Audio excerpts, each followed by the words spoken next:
everyone. This is Leena Khandekar, founder and director of International Lee's Beauty and Spa Institute. As you all know, I have been doing a series called Expert Novel, and in that series, I have been taking interviews with beauty and other industry experts.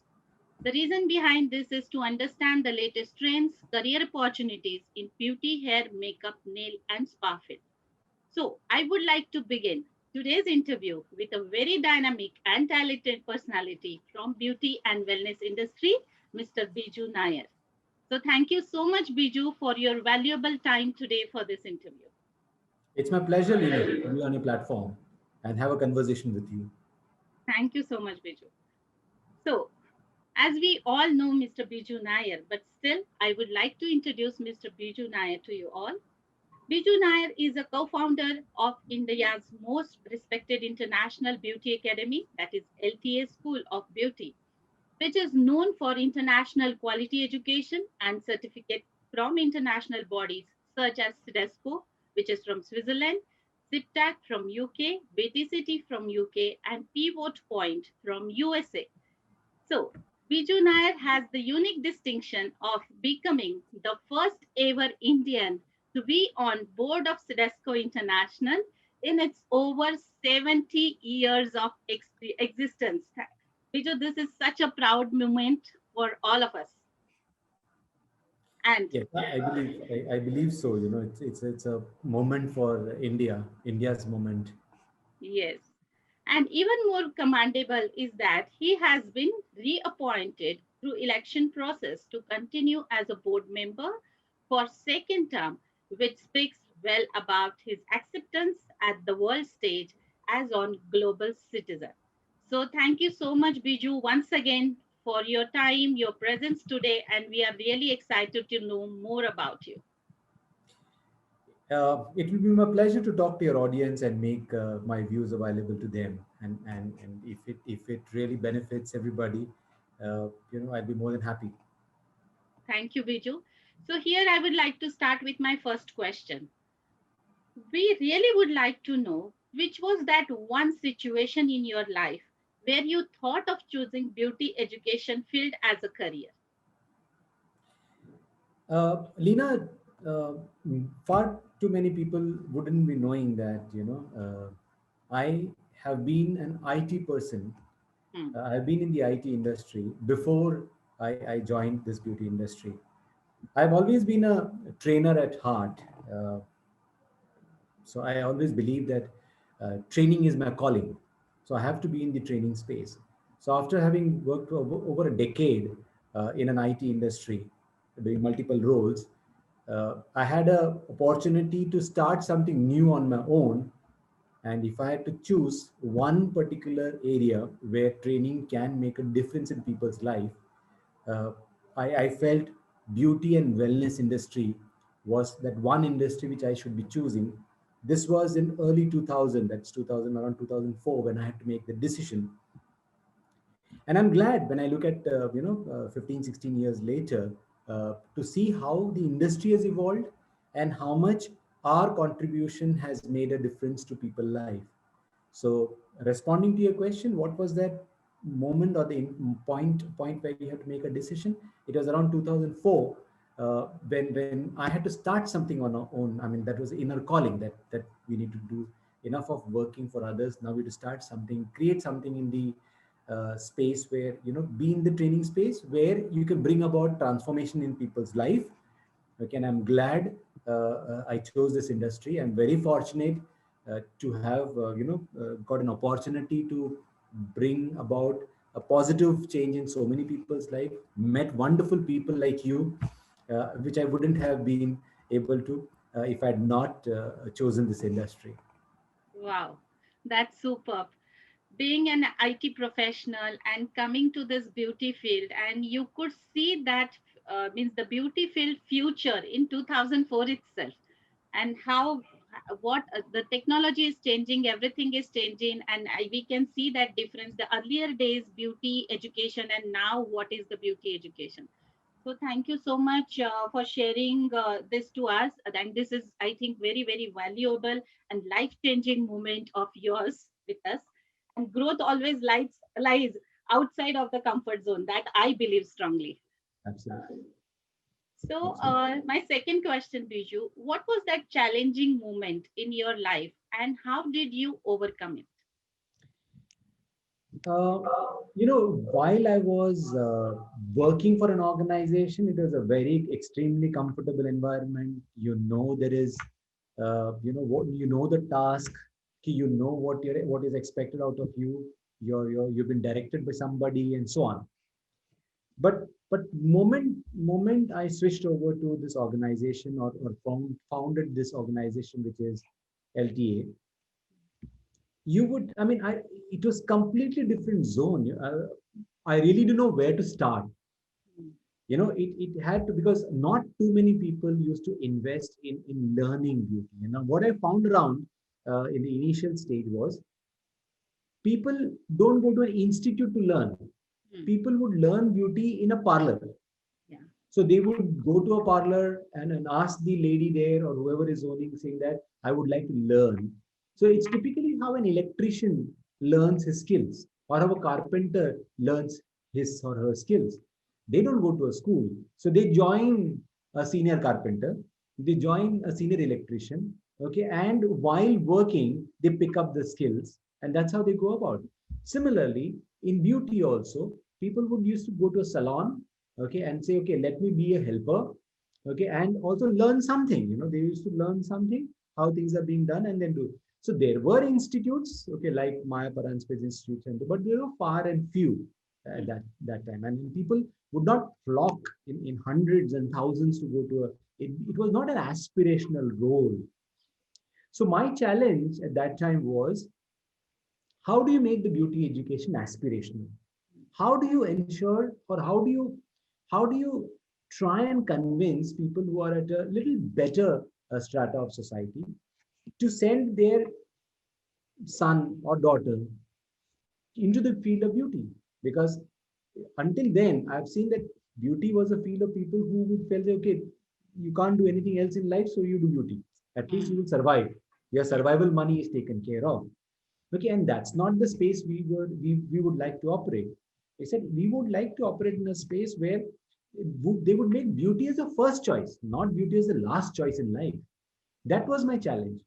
And I realized that, how do you make that is only through building an aspirational qualification.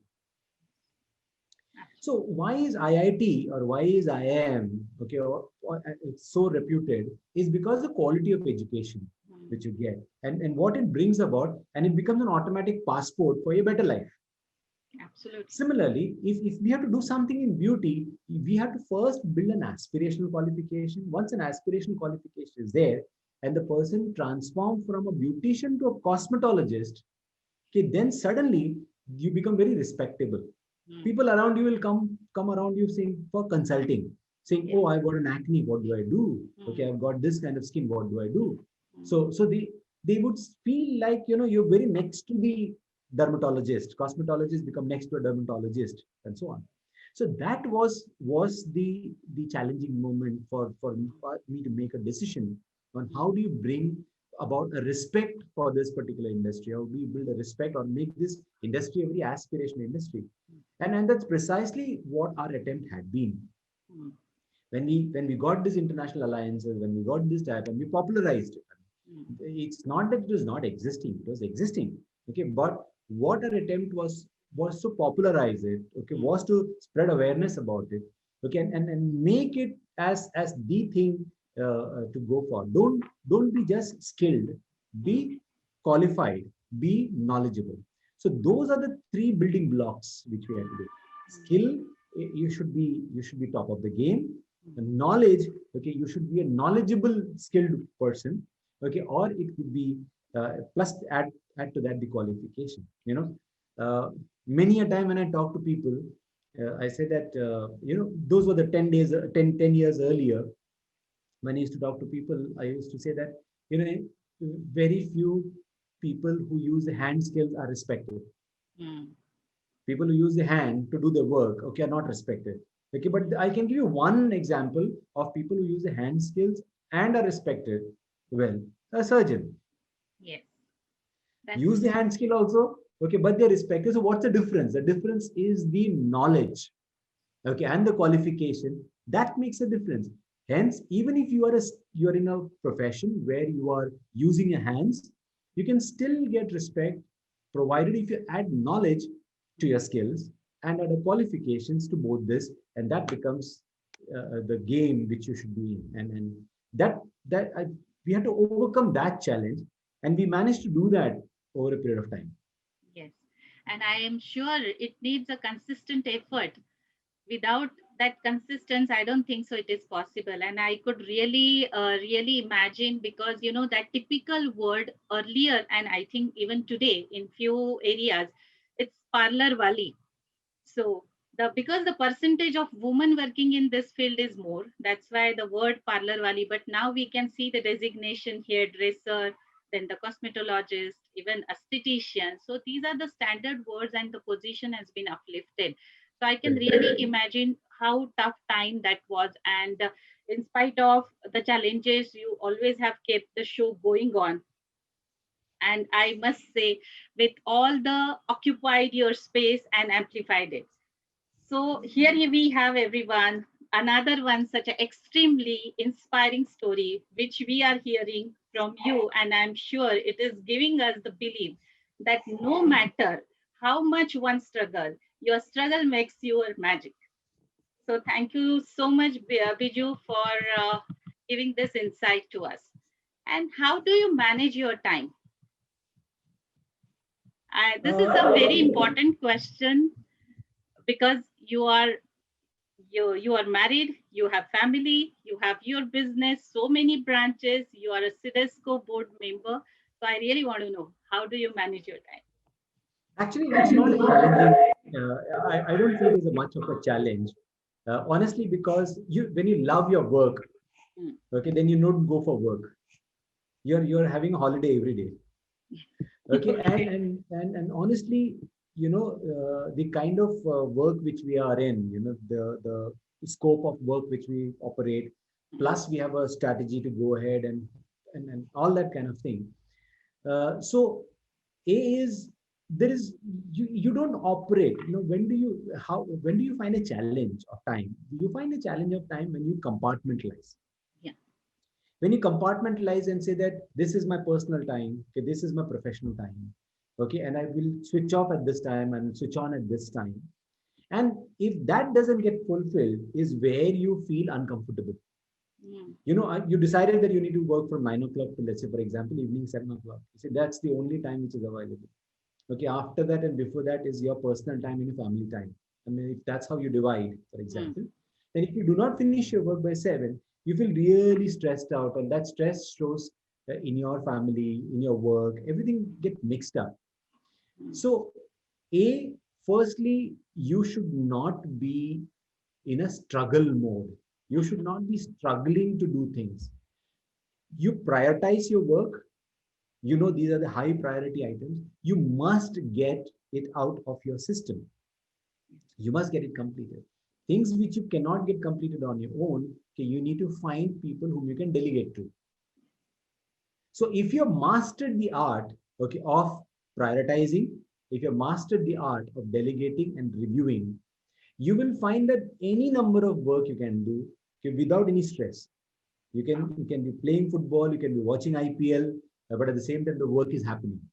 But you just need to know the art of delegating is not just giving the work to somebody. Okay, there is a particular way in which you provide the template. Okay, you put the timelines, you do the reviews, and so on. So if you mastered that art, I think you can do infinite things. It all depends upon what is it that you want to take up. So I That's true. personally don't tell that as a challenge. That's very, very true. Biju, you just mentioned delegation. People generally get scared with this delegation activity, because I am sure that this is really beneficial if you want to expand. So would you like to explain little about it? So when you delegate, people get scared कि ये मेरा काम है, मैं कर रही हूँ, यहाँ पे कोई और आएगा, तो they will start doing something and they may disturb my business. तो इसके बारे में आप क्या कहना चाहोगे? Okay, now it's a very interesting question. Many people operate out of the fear Okay, that if somebody, if I give all the important work which I am doing to somebody, okay, that somebody will take away the entire business away from you. Typically, a salon operates in that space. Okay, if I got person who does everything, okay, and the moment they go out, they will take my entire staff, they will take my entire client, and so on. So if I look at the operations in a salon, the business of a salon, and the business of a training academy, just to give you a balance between both. Now, even while you are in a salon space, you should always remember the key aspects of a business should always be with you. You can delegate those tasks which are not the most crucial thing, but that is delegatable. Even if, let's say, for example, if the person leaves the organization or decide to take the staff away, okay, you still should have a mechanism to replace or still run your business. Okay, whenever a good businessman always evaluates the risk, always have a backup plan. If this happens, what needs to be done? If this happens, what needs to be done? If you hold on to your business like nothing else and don't delegate it, you are becoming a burden of your own thoughts. You will That's slow down your growth. Okay, hence, for example, if it's a client connect is the crucial thing, then client connect should remain with you. Okay, if training of your salon staff, okay, are crucial, then you should know that if I have to build a replacement, how will I build a replacement? So even if the person decides to leave, it's okay, no problem. Okay, even if, let's say, they decide to put up a salon next to you, no problem. You need to figure out, okay, you need to know how you can really be a one above them. Okay, not lose heart. Attrition, people taking away client, people taking away business is the game. Okay, but your brand, your way of doing business should determine the continuity of your business. yes. Same is with the academy. Now, when you ask me, do I delegate? Answer is yes, the whole lot. I know that, for example, I'm saying, for example, if you assume that I'm a good salesman, okay, I can do a closure when I sit across the table and do it. So, but if I continue to do the same sales all over, how many times will you copy yourself? Mm. Hence, you should learn the art of delegating. And many a time what people make a mistake is when you delegate, you choose people of lesser caliber than you. Yes.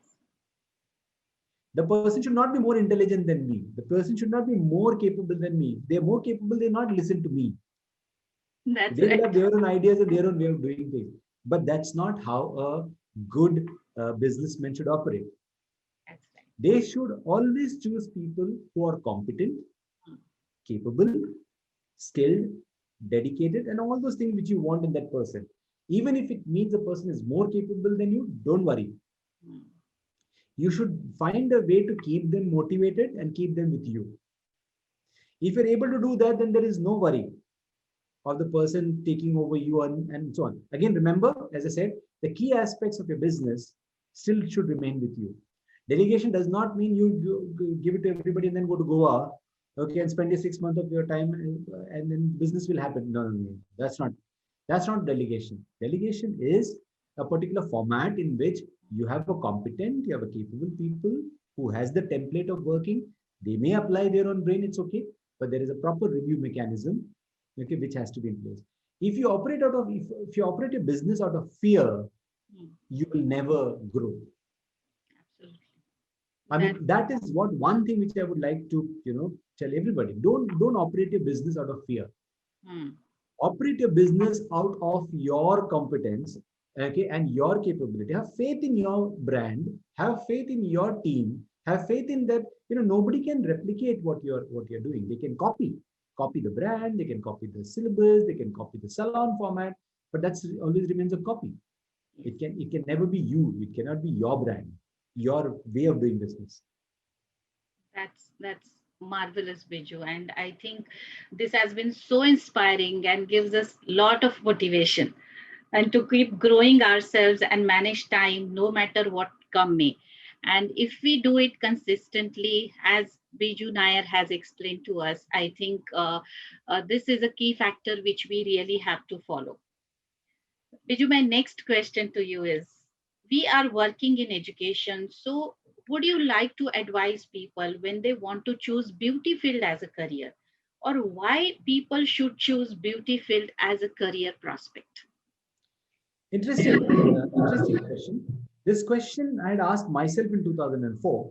Hmm. Okay, why would anybody decide to choose a beauty career? Okay, and I had some answers to that for myself. And I'm glad that 15 years later, 16 years later, when I asked the same question, the answer is still relevant. Okay, so good. What does one look for? What does one look for when you just choose to choose a career? When you choose a career, you look for first and foremost thing. People don't look for money as the first thing. People look for satisfaction. People look for job satisfaction. People do not want monotony. People want some creativity. People want appreciation. And to top it all, you do all that and plus get money, nothing in it. Then you call it as a dream career. The dream career is you get the money of your choice, you get to do the work of your choice, okay, and you get to do you get a personal satisfaction and so on.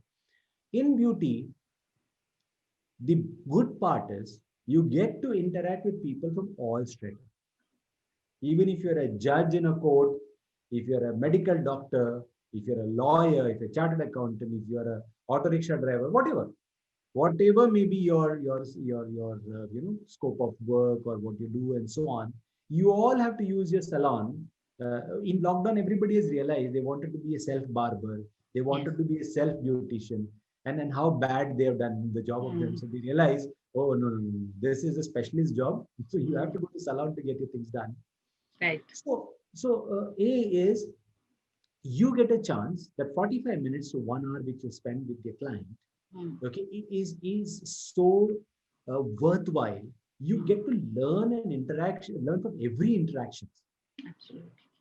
Secondly, when you do your work, whether it is a hairstyling, okay, or a beauty therapy, or when you do a good job, when you see the smile on person's face, okay, and the person says thank you, or the person gives you a gratitude money, Hmm. okay, which people call it as a tips, Yes. okay, so which is actually a way of saying thank you. Yes. So imagine every 1 hour you get a chance to be happy, to make somebody good, or make somebody look better. You very rarely any field gives you a job satisfaction also, plus gives you money. Hmm. I cannot imagine any other industry who can easily become a owner of your own business when you're even less than 30 years.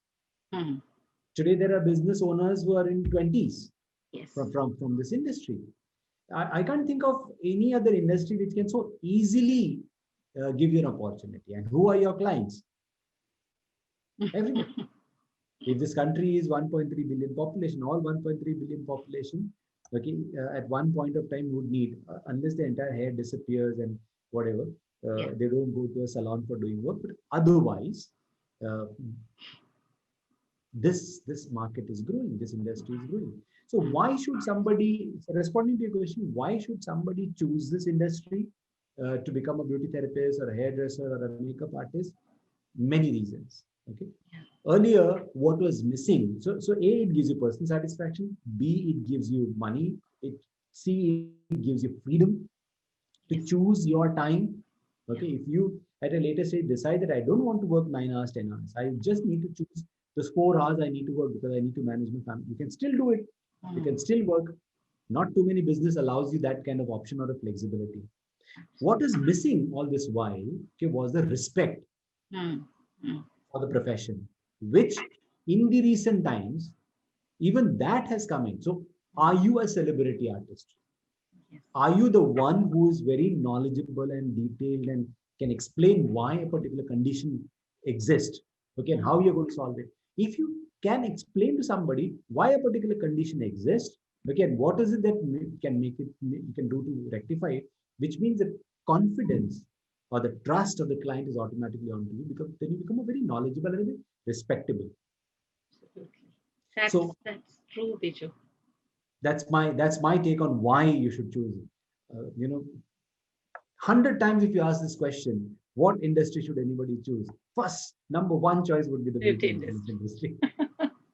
That's absolutely right. And the respect what we are getting, because when we are saying we are aesthetician, and if I work as an aesthetician, we really have to learn anatomy and physiology. When I am working as a body therapist, we really have to know the bone structure, muscle structure when you are talking to your client. So I think this is something like, we are almost 50 to 60% doctor, though means directly or indirectly we are treating it in that way. We are learning nutrition, we are learning bone and muscle structure. So this, I think this is something really really amazing, and that is what Biju also wants to say. And I'm sure this roadmap will give a lot of guidance to the current and future generations on how to go ahead and what to do, maybe what also not to do. So thank you so much, Biju, for throwing light on this. And I'm sure everybody, whoever is watching this video, must have got very meaningful insights on this. So my one more interesting question to you, Biju, that LTA school is one of the best school in India, and you have many branches in India. So how do you expand your business? Any particular aspect which you would like to mention here to those who want to excel their business? We Okay, want to understand your secrets, Biju, here. okay. So basically, there is only one simple formula we should adopt. Always ask yourself what you're doing is benefiting you, or is it benefiting the person on the other side of the table? First, that's a fundamental question you need to ask. You operate out of a space where you say, okay, I will open up this branches, I will make so much of money, these are a number of students. If that is the premise, or if that is the reason why you're getting into that market, and that's the reason why you're trying to enter into the market, then I think that's not the wise decision. That should be a secondary consideration. Okay, if you're getting into the market where you believe that what you're offering is going to make a difference to the people, okay, and it will add value in their life, then the way you operate your business will be completely different. If you can provide value to them, money will come. If you try to look for money, money will not come. So, responding to your question as to how do you expand, how do you look at we expanding? We evaluate what is the end objective. End objective, if you're looking at, is giving a placement or an opportunity which is there. We look for that particular scope, whether are we in a position to do that in that particular market. If we are not in a position to do that in the market, then we do not enter into that market. So if once again look at the premise in which you operate, if your operation philosophy is first look for a value for your client, and the value for the client should not be training and certification, because most of the training institute or the training philosophy is, what's my job? My job is train and certify. But is that enough to add value? That's not what people look for. Whatever money they pay to the institute, they should get a return. Are you bringing about that kind of return to them? Are you adding value in their entire ecosystem of the person or the client whom you're providing service? If yes, then please go ahead. Money will come. Money will follow. So that's the way we operate. That's fantastic. I think that is a key success. That is a key, what I could say, it's a success key of your or success mantra or of your business, that is LTS school. And if, as Biju has mentioned, if we add value to people's life, money will automatically come. And the viewers, please start believing it, those who want to really excel. Thank you so much, Biju. Now, according to you, what is competition? Because, in any business, not only beauty business, anybody whoever is into fashion designing or any other business, competition is there always. So because any field there's a lot of competition, and how one can tackle their situations, how they should look at it. What are your views on it? Uh, okay, I'll give you an example of monopoly versus competitive environment. Until this mobile phone revolution started in India, there used to be only those BSNL and the MTNL. Okay, you have no other choice but go for a BSNL or go for an MTNL kind of connections. And if you are having a monopoly over what you're doing, look at the kind of services which you can offer versus if you have a competition, you have a Vodafone, you have a Geo, and you have got, and imagine the market before the competition came in for, let's say, the Vodafone or Idea or whoever was operating at that time. What competition does is competition pushes your level, because you yourself would not push until you have been pushed by people around you. So is competition necessary? Answer is very necessary. Whom does it benefit? It benefits not only the customer, but also it benefits you because you get to raise your bar. If you are not in the game to improve your service level, improve your offering, then you should not be in the game. If you see, what is your business? Let's say, for example, if your business is training, do you have that competence? Do you have the wherewithal to keep on redefining yourself? Do you have the wherewithal or competence or the intent to keep on raising your own bar? If the answer is yes, then the competition, you will welcome competition. Because I do not push myself to the next level until I've been seeing that I need to be pushed. But if you do not have, if you've operated the business in a traditional way, and if you that's the highest you could have achieved, I do not know how to raise the bar further. Okay, then you'll be worried about competition because you're looking at whatever was my share is now being taken away by the competition. I give this example of it typically happens in Mumbai or most of the other places, perhaps. There used to be these cassette shops, okay, audio cassette shops, and normally it is around the railway station. Yeah, around the railway station. Imagine, just imagine a situation where somebody operates a cassette shop in somewhere, some places which is just one shop, versus let's say there are back to back shops next to each other. What happens? Do they collectively get more business, or that one person who is there in one place, okay, he's exclusive there, okay, does he get more business? So it's a very relevant example. Definitely the person who is there in one place, he has to do a lot of effort to get the customer to one place. But if you have back to back, if it's a marketplace dedicated for that particular kind of business, then the customer is not only the one who's around, but also customer from far off comes in, because if I don't get from one shop, I'll get from another shop, I'll get from another shop. Options are available. The same is, I mean, this example is even relevant to a fruit seller. So there are back to back fruit sellers. It's better, okay, than when you're driving on a highway and there is only one fruit seller. You miss it, you're gone. But if you have back to back fruit sellers, okay, the person is coming from a distance, oh, there are too many of them, so I can stop anywhere I want. So they'll get much better business, okay, if there are more people in the space. Similarly, coming to our example of a beauty training institute, why more the merrier is because you talk about esthetician, okay? I talk about esthetician. Somebody else talk about esthetician. So what is happening is it helps in bringing the awareness collectively.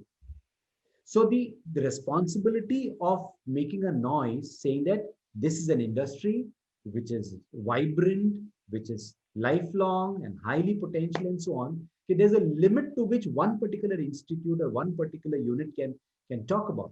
But if everybody makes a collective noise, the noise gets amplified. Okay, and then if you remember the cassette example, it will work the same way.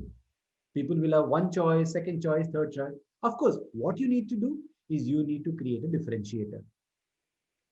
Like in the cassette shop, Yeah. okay, if somebody say puts up a modern, somebody puts up a pop, somebody puts up a ghazal. So there is a all cassettes, but have certain speciality. So that is what one should try and do. How are you slightly different, if not completely different? You're in that space, but there has to be some differentiator. Okay, hence there's a space for everybody to operate. That's what I would say. Competition is healthy Yeah. and necessary. You just said competition really helps. And I think it is kind of sportsmanship, how you take it. Means if you take it Absolutely. on a positive note, I think it is important to have this good sportsmanship and take every competition in a healthy way to learn from others too, and keep growing with the best positive attitude. And as I said, it helps you in growing the market. Don't be afraid of market share. Concentrate on the market size. If the market size increases, then your pie of that market will automatically increase. That's true. Now, very interesting question. We have been seeing you on a prestigious Cedesco platforms as a Cedesco board member at extremely important position, and we are really, really proud of it. As you are first ever Indian to be on a board of Cedesco International, and this is such a proud moment to all of us. And also, I have been so inspired by your story and work you have done. So, what would you like to say about it? How do you feel it yourself? I agree, Lena, that being elected on the board of such a prestigious organization, because as we all know, Cedesco is the first name in beauty qualification, beauty education and qualification. And to be on board of such a prestigious organization is really an honor. I would say not as much as an honor for me, okay, but as a recognition of India's contribution to the world. Okay, Cedesco operates in so many countries, and for so many years. Even today, it is the number one qualification in the world. And if you ask Google or if you ask anybody, okay, the answer comes first. So the fact that India is ready to do a contribution to the world market, that got established with my appointment as a, not appointment, it's an election, okay, me being elected onto the board. So I feel that I am an ambassador of India. So whenever I speak on the board, or whenever I conduct myself on the board, I conduct myself as representing my country. So I watch my word. Okay, I try to contribute quite positively, and I don't give just a India perspective, but I also give a global perspective with an Indian twist. And I'm glad that our contributions are valued, and that's reconfirmed when after first 4 years of my term, when I was up for a re-election. I think majority of the country was very happy to elect a representative from India once again. So that gives me a reassurance that our country is really valued and respected. That's very true, Viju, and thank you for throwing more light on the same. And I like, this conversation is giving me a lot of motivation to hear about your journey, and we are really, really proud of you. Viju, would you like to guide our audience with Cedesco International courses? As we already have mentioned that Cedesco International is one of the reputed international body in beauty education. So would you like to give insight about the courses, Cedesco International courses? Cedesco education and Cedesco qualification, why is it considered to be a number one qualification, the most prestigious qualification, is largely because of the standards they have set. They have set a very high standards for anybody to qualify to be called as a Cedesco graduate. Sidesco Beauty Therapy. To be a Sidesco beauty therapist, you need to undergo a 1,200 hours minimum of education. That speaks volume of the kind of depth which is required for you to become a beauty therapist certified or qualified by Sidesco. And Sidesco's examination system, which is the quality assessment system, is quite stringent. So A, for you to become a Sidesco school, okay, there are specification for the infrastructure, a qualification of the trainer, qualification of the principal. So all that norms has to be set for you to become a Sidesco accredited school. Once you go to Sidesco accredited school, then the candidates, the learners who are undergoing this program needs to undergo very rigorous training. The knowledge, as you rightly mentioned, about the science behind the anatomy, physiology, the chemistry, the physics part of it, everything is so comprehensive, so that the person really feels a very educated or a knowledge worker the moment they go into this industry. So responding to your query on what are the qualifications which Sidesco offers, Sidesco offers qualification on beauty therapy, which is very well known. Now Sidesco has also adapted to the changes in the market. So you could get a qualification to become just an esthetician, okay, or you could get into a manual facial, okay, or you could become a spa therapist. You could also become a beauty and spa management graduate. And one program which has really caught everybody's attention, especially in India, is the Sidesco Media Makeup. So that's something which everybody is loving it. Again, and I can see the number growing like anything. It is one of the fastest, fastest qualification to be lapped up. So those are the qualifications which Sidesco is offering right now. Going further, Sidesco has plans to roll out many more qualifications. I think the pipeline is for next 2 years or 3 years. Wow. You'll see a lot more rolling out from That's, Sidesco.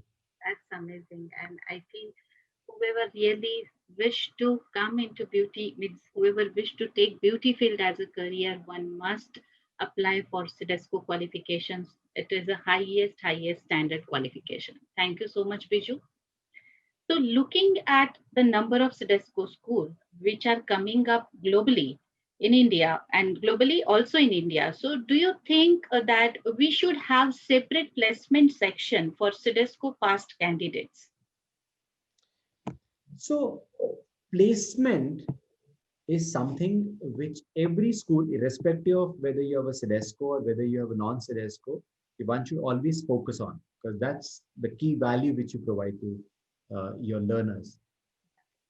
Responding to your question as to do you feel the need for a separate Sidesco placement, I would see there's still lack of awareness of what a Sidesco graduate can do to an organization.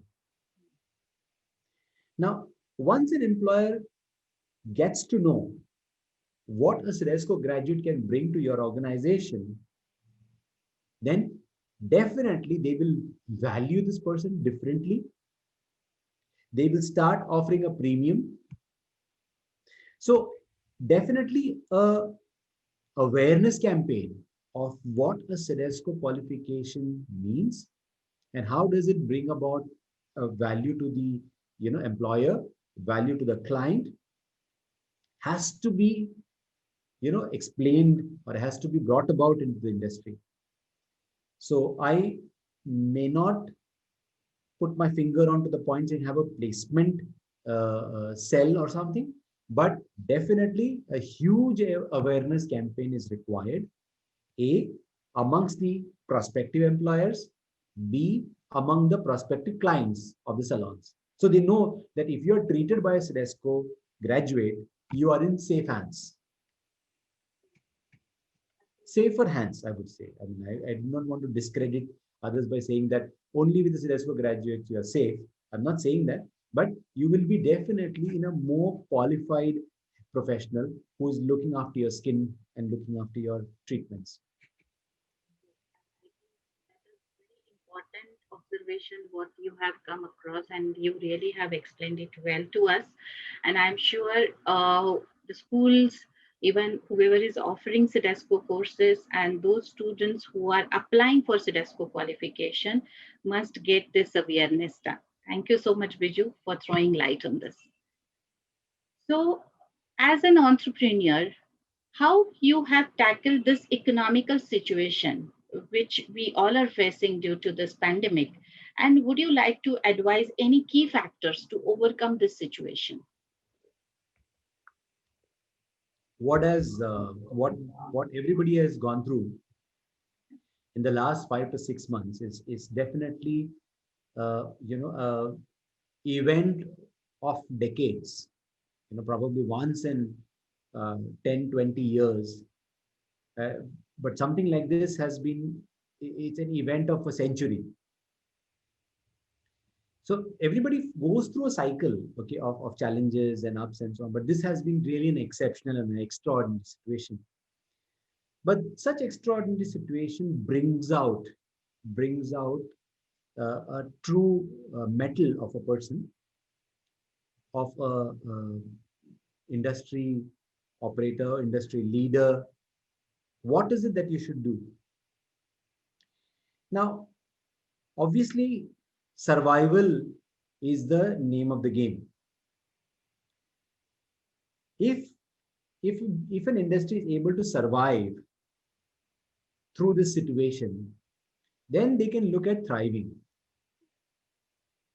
One should not compare, saying that, "Arey, last year I was doing this business, this year I'm not doing this number of business, so what will happen?" and so on. That's not the benchmark. That should not be the benchmark. If you look at that benchmark, then you will unnecessarily bring about a stress in yourself. So you need to look at it. Let the storm pass by. You should look at how the storm passed by. You duck. Okay, let the storm pass by. When the storm pass by, then you raise your head and say, "Okay, now I'm ready." But if you try to resist and not acknowledge the current situation, you will be blown away by the wind. You will be blown away by the storm. So during this situation, you need to know how to survive. So look at the cost structure.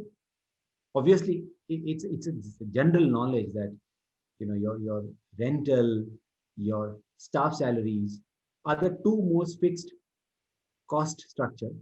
Everything else is more or less variable. You can always adjust, and these two typically forms 50 to 60% of your cost structure. If you're able to manage both, you will be able to manage your business. So everybody has to find their own ways of managing these two important components, which we did it in our own way, and somebody else would have another way of managing, depending upon how how deep your pocket is, okay, how much that means to you. You should also look at the location is not important, the brand is important. So many people feel my business means that place where I'm operating is my business. No, your business is your brand. Your business is your identity. Your business is that quality which you offer. From where you operate is not important. So don't be so stuck or so passionate about that particular place where I used to operate is the only place I can operate. Be more flexible about it. Then you will realize, okay, my stress is gone. My brand and my business is not the location. My brand and business is the quality of offering which I do, which I could do from any place. Coming to my staff. So if you have certain core values, okay, if an organization has certain core values, and if you have been very honest and transparent with your team of what you're going through, what's the reality of the situation, okay, and the team also understands, they will be with you. They will be with you, even if at a reduced salary or even no salary. We are afraid that my team will leave, which means my team was with me only because of money. Answer is no. There is something which binds you together. Of course, we should be compassionate and we should have the empathy. We should see what best you can do for them. So because they have their own expenses, they have got their own things to take care and so on. So if you are a considerate employer, you consider the situation, even the employees will also be considerate towards the employer. So two things. One is survival is the name of the game. I mean, that goes without saying. The second thing which I'm talking about is look at it very objectively. Don't be so passionate about things that you can't look at it without it. If you do that, then you will find a way of surviving. And once you survive this storm, maybe whatever time it takes, another 7 months, another 1 year, another 2 years, you should be in the game for a long haul. You will find your oasis, you will find your height. Just a matter of time. That's what I would say. That's very many of the people have taken stress about rent. Basically, they have even they could not operate from the rental place, so they have shut it. Many of the people have already closed down their salons. I think there is too much of stress in the market, what we could see and we could observe. And as you rightly mentioned, I think we should create our sustainable capacity. So when we are into business, we really have to have a long run plan and plan A and plan B. I think that really makes a difference. As per Biju's suggestion, I think we all should follow it. And thank you so much, Biju, for your valuable guidance and lesson. I'm sure it will give one and all a lot of hope and support during this chaotic times.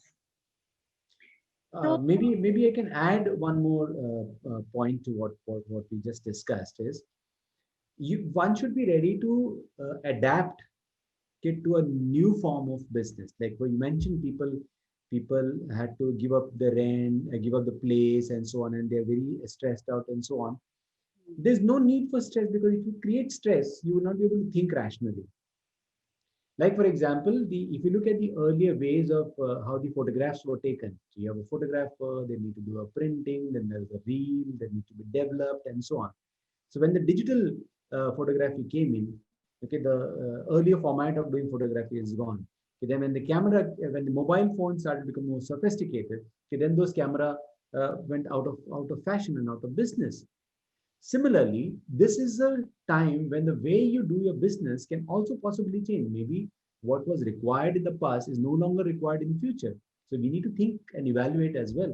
It's a way to transition from one way of doing business to another way of doing business. that's very true here. I really would like to mention that earlier we used to give online training, but it was, maybe once or twice in a year. But now, since lockdown has started, we have started giving online training. So it could be one of the best opportunity in near future. So one can adopt for. So I think yes, Biju, whatever you have mentioned, it is absolutely right. So now, due to pandemic, many salons have permanently closed. And so, what would you like to suggest to restructure salon business? Now, if you look at traditional way of doing business was you need to have a very expensive setup.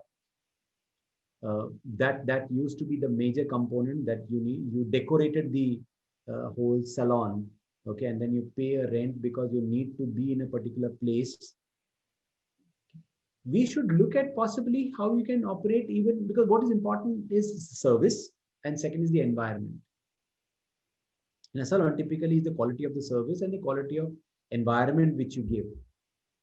So in today's time, if we are not able to give the experience in a particular salon, but if we're able to give them the quality of the service in a format, okay, which is not the traditional format, people are open for accepting. So one should not be fixed. This is the only way in which I can do my business. I need a salon space. Okay, I need that kind of decor. I need that kind of environment. Only then the client would come in and say, no, we should think of out of the box. You should think about adapting. Those who are ready to adapt, because client is more important, salon is not so much important. My service is more important, okay, not the service place. You know, if somebody decides, example, I'm just throwing an example. Somebody decides, okay, that I will take a tempo trawler, okay, or I create a tempo and create a mobile salons. Then in that case, I don't need a fixed space to operate. Wherever my client is, I can keep moving. My salon keeps salon on wheels. So salon on wheels probably was not a successful model so far, but maybe it will become a successful model. I'm not talking about only just salon at home. Okay, or the client coming to your home or you going to your client's home is the only two options available. There could be other options available. Possible. So one should think what are the alternatives, okay, and what works for them. Wonderful. Here, when you have mentioned about, you going to your client's house or client coming to your house, what would you like to say about the services where people are offering, I mean, the home services, particularly freelancing services, where people are going to clients' home and giving services. So, would you like to mention specific things here for those who are freelancers? So I would say that home salon services are here to stay. It has become the Olas and Ubers. So if you are thinking that it's a fad or it's a pass, it will go off. Uh, that's not going to happen. By and large, the society has accepted the fact that home salons will coexist. Will people stop going to a salon? Answer is no. Will people stop getting the salon service at home? Answer is no. It's like both have got its own merits and demerits. I mean, kind of what the ambience, the privacy, the experience, like which a salon can create, the home services cannot. And home services is directly focused on getting the services done. So there would be clients for salon, there would be clients for home. Okay, then there would be somebody who alternates between both. Some services they get it done here. They may not want to get the coloring done at home. Okay, it's too messy. They don't want to get a haircut done here. They would like to do it in the salon only. So all that is there. So responding specifically to your query, saying that, what is my suggestion to those freelancers who are taking up home salon? I would say whether it is a home salon or a salon services, a services which is offered at a salon, I would suggest that maintain the right ethics. That's so very important.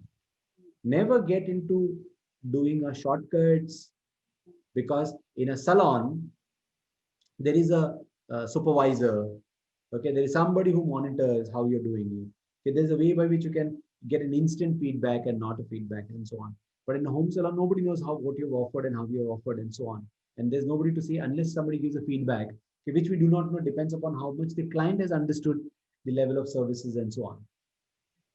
So whoever is the operator, whoever is the service provider, should always remember that you are representing the industry. Hmm, hmm, So it is your responsibility to ensure that you follow the right protocol, you follow the right ethics. Okay, there's no shortcut. Okay, there is no compromise on quality. If you do that, people will respect the services being offered. They will respect the person who's providing the services as well.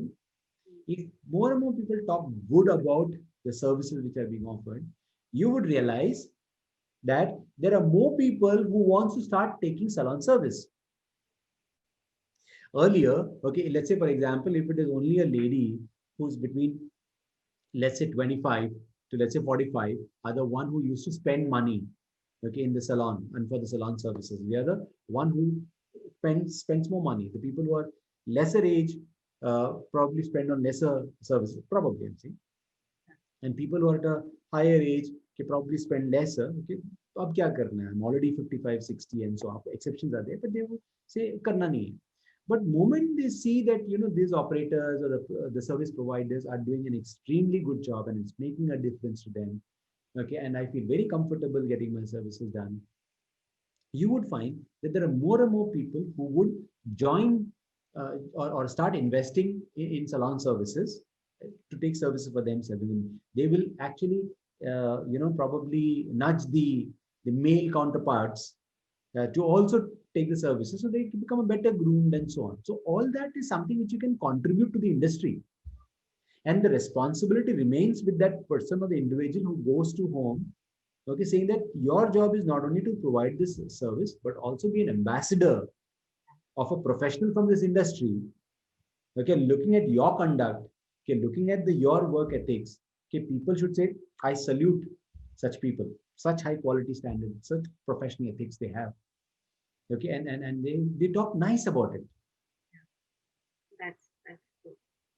And this is how really even the freelancers have to maintain their portfolio and when they are going to client's house for the service.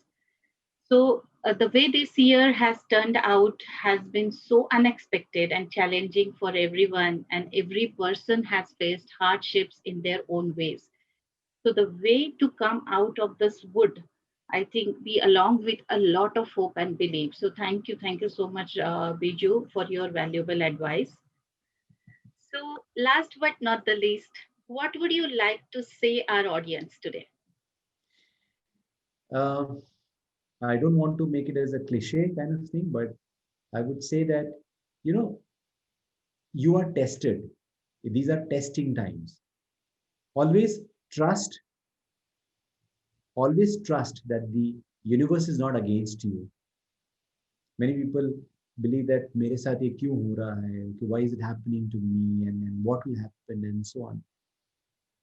Don't think in that zone. Think in that zone that, you know, if you are there, there will be the environmental things which is provided to you for you to survive.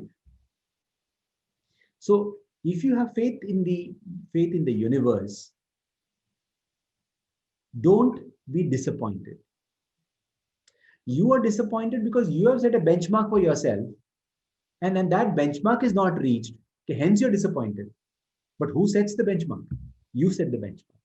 If you set the benchmark and you suffer, then why do you set that kind of benchmark? So the best way to do is that just trust the universe, trust the environment, and you will be, you have got everything what is required for you to survive. You have got enough air, you've got enough water, okay, you've got enough things to keep you as a body. But everything else is your creation. Stress is your own creation. Stress is not given by the environment.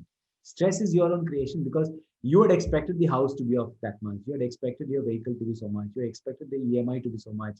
You expected that you will do a holiday every year. You had expected so many things. Because you set a benchmark for yourself, you are disappointed now at this stage. But don't set the benchmark. Just go with the flow. And you will see that you will be far more happier.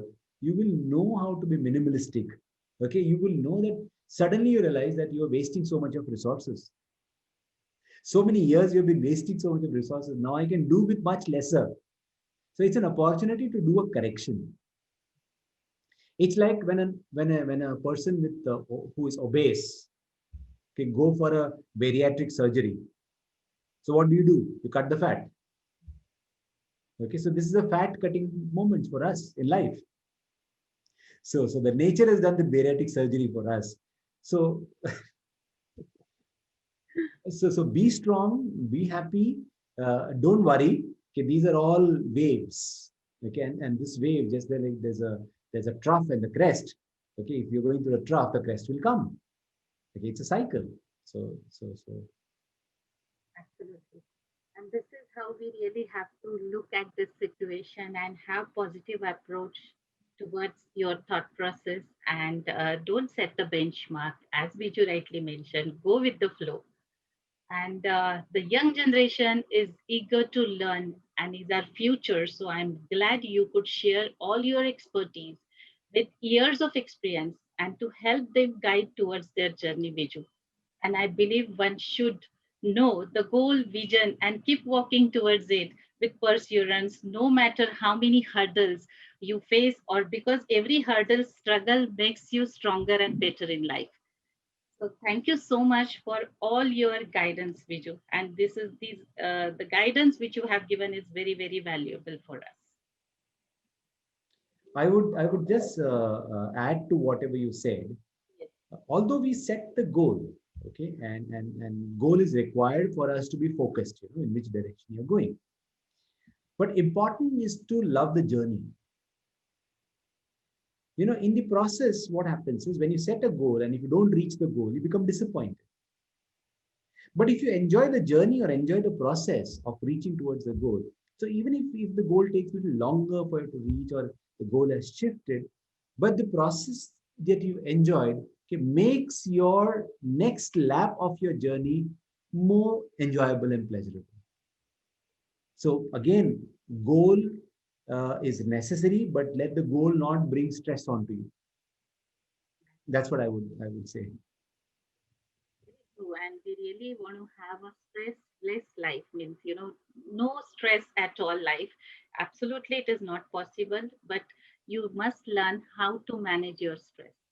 So thank you so much, Biju. And at the end of the interview, we always have quick rapid fire.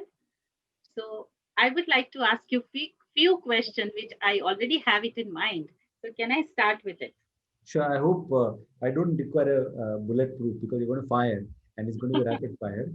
So I already have a jacket. I hope I don't require a second layer of jacket. Think that is more than enough. Okay. So your favorite author? Of course, at different times, I love to read different kind of people, but the one whom I can really find consolation a lot is when I read Deepak Chopra. Oh, So that's good. your best experience during college days? Uh, in college days, I really enjoyed the activity outside the classroom. Oh, So somehow I was drawn into the college politics, okay, of campaigning and creating a winner, selecting a candidate, and so on. I somehow seem to love that experience.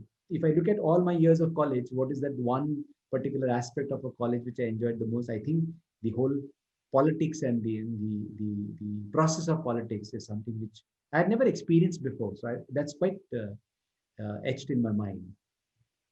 that's super. And who do you admire the most? Oh, I've got plenty in my list. Really, we would like Plenty to in my know list. you. So every personalities whom I admire among the many personalities has got different reasons why we admire them. Like for example, if you look at Amitabh Bachchan, for example, now the height he had reached, the lows he has reached, and then the V curve in his life when he comes back and bounce back is so amazing and inspiring. Look at the rejections he had faced in the beginning. Okay, he was ridiculed for his height. He was ridiculed for his voice. They rejected him for being not a part of the industry. But then look what happened to him. He was considered to be an institution by himself. If somebody wants to learn acting, okay, should look at his movies. We all know what kind of movies he had done. But then suddenly what happened in life? He lost everything. He lost every wealth which he has created. So some decision which went wrong in his life, and he lost everything. He came to a stage where he kept going to people's door to ask for job. Do I have a job for me? Do you have a job for me? Imagine who would, what would the person have felt that, I was in my height, had a political career, everything, but gone one fine day. But then what happened? Then what happened? He's now far more successful financially than he was earlier. Even at that age, this age where he is, again, is in his late 70s, kind of work which he does, his energy, despite all he's not in a great health. We all know what health issue he has. But when you look at him coming on the screen, he's alive and kicking. That's huge inspiration. Not as an actor, not as a success, okay, but the journey he has gone through. So whom do you idolize? I mean, these are the people whom you should look for inspiration, source of inspirations, right? And you really get motivated. Then when you look at Sadhguru, for example, what an amazing person. I mean, it's a sheer brilliance. You know, he doesn't get this wisdom by reading books, of course. All what he speaks doesn't come from wisdom. But if you try to analyze his contribution to the whole humanity is simply, cannot describe in words. He makes the understanding of life so easy. He describes human body as a supercomputer, and human being don't have a user manual. We don't know how to use our intelligence. We do not know how to use. We use the intelligence against us. That's what he says. We use our intelligence to create a stress for ourselves. So he talks about how do you re-engineer yourself and so on. So who are the people whom I idolize and look up to? These are the kind of people who have done amazing kind of work and got a amazing story. This is really, really true, and we have to have some inspiration, and that is what, like, even if we want to take something, I think that aspiration and inspiration from you with your talks, Biju. So thank you. So I really would like to know how will you describe yourself in 3 words? A simple human being, Okay. but would like to achieve a lot. In the process of achievement, it should not be only for myself. I would like the achievement, everybody around me, including the largest space, the largest sphere of people, to benefit out of all what I'm doing. So, to describe myself in simple words, somebody who takes everybody along, that's my nature and that's my personality. Okay, and somebody who doesn't complicate, sorry? That we have experienced, I said. Because I believe you do have a greater cause, you do have a greater purpose, and purpose is not you running a sprint and then going ahead and not caring for what people around you, but take everybody along with you. At the same time, your own personal expectation should be absolute minimum. So I believe in being minimalistic for self, okay, and ambitious in terms of what I want to achieve, and being a team person and take everybody along with me in success journey. That's what I would describe myself.